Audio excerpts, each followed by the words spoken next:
Hello everybody, WWJD here with the Pacific Storm Allies Gamers bringing you PSA-STA-SC. And if you have no clue what that means, that is okay because this is the first video in the series.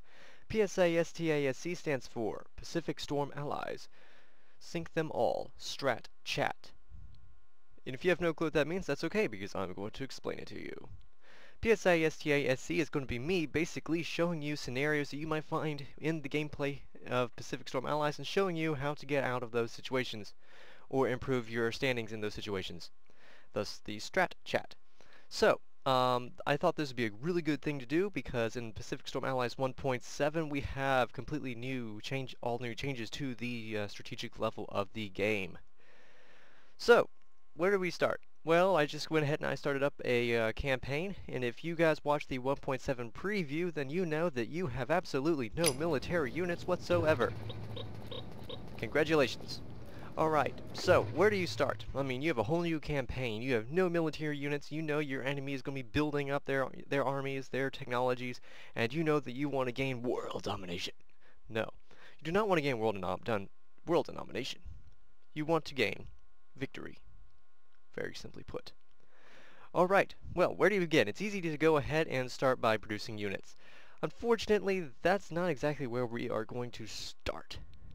The reason being, right now you have in your production some things here. You are actually going to want to remove these. Goodbye, goodbye, goodbye.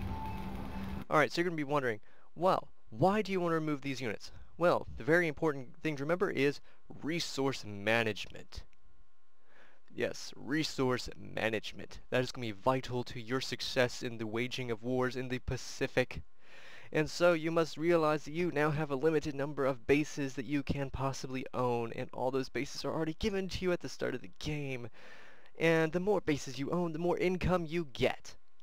So, since you are limited to the number of bases you have, then you're limited to the number of income, right? That's locked in, right? Wrong. You can actually go into your bases, go to buildings, and you can actually construct industrial buildings. Industrial buildings increases the amount of output for your resources.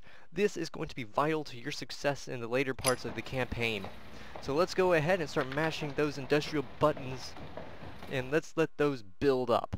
So when we come back, we're going to have industrial buildings.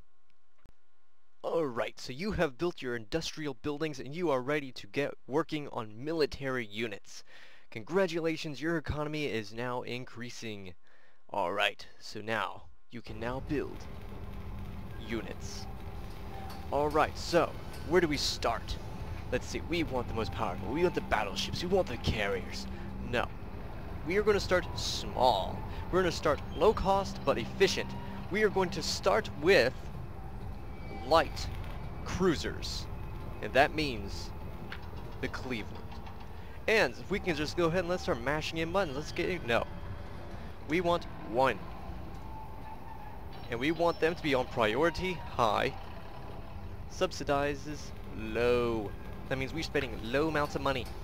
It might take longer, but we're spending low amounts of money. That's what we want right now. We want our economy to be booming. You want the best economy possible. Alright, so we have one of those. What else can we build?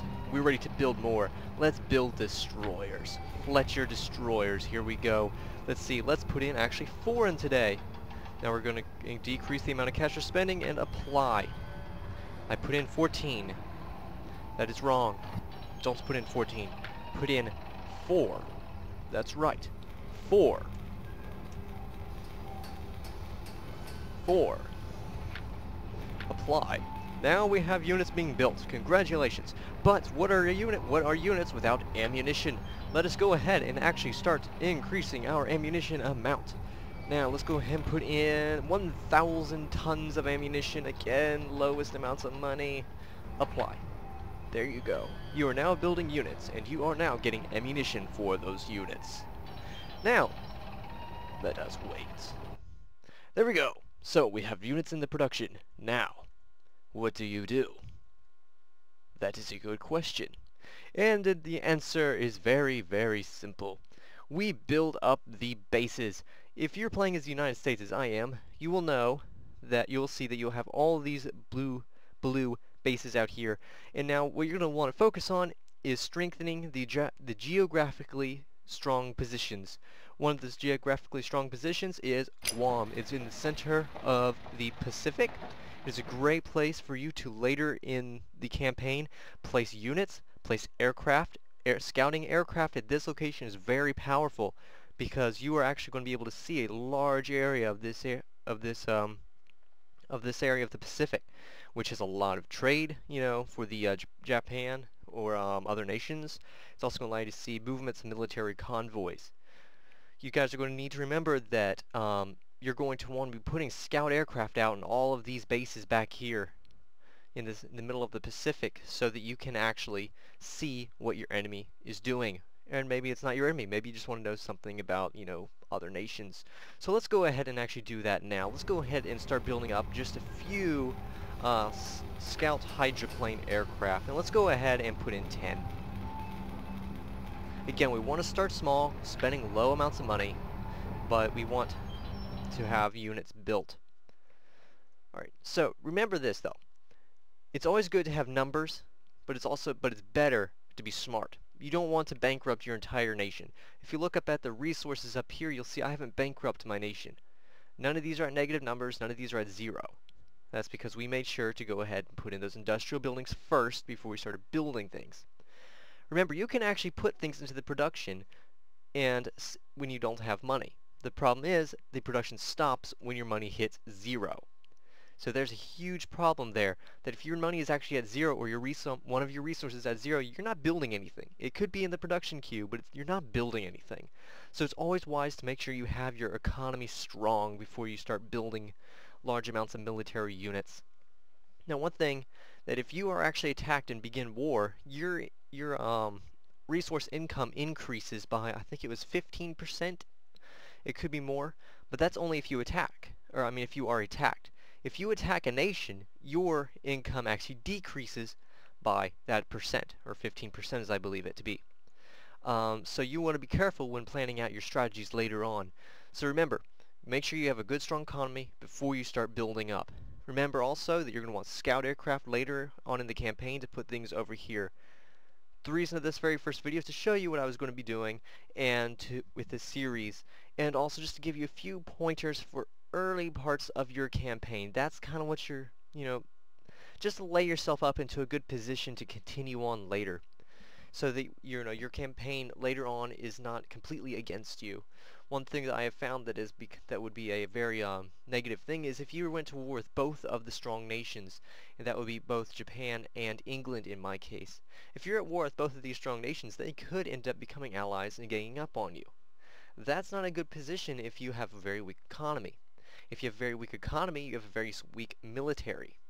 So again, you want to have the strongest economy possible so you can have the strongest military possible.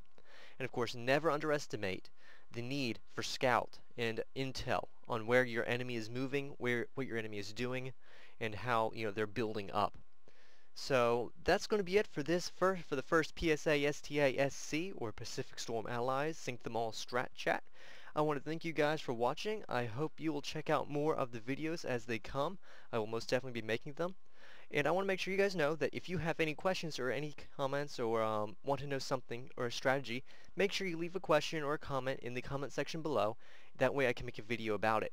I'm not going to be carrying on an entire campaign to show you things. I'm going to be setting up before each video the situation that you might find yourself in. And then I'll start explaining it from there. So again, make sure you leave a comment below if you have a question on a strategy or something happened that you're not sure of or anything like that. So yeah, that'll be it. Thanks guys. See you here, there, or in the air.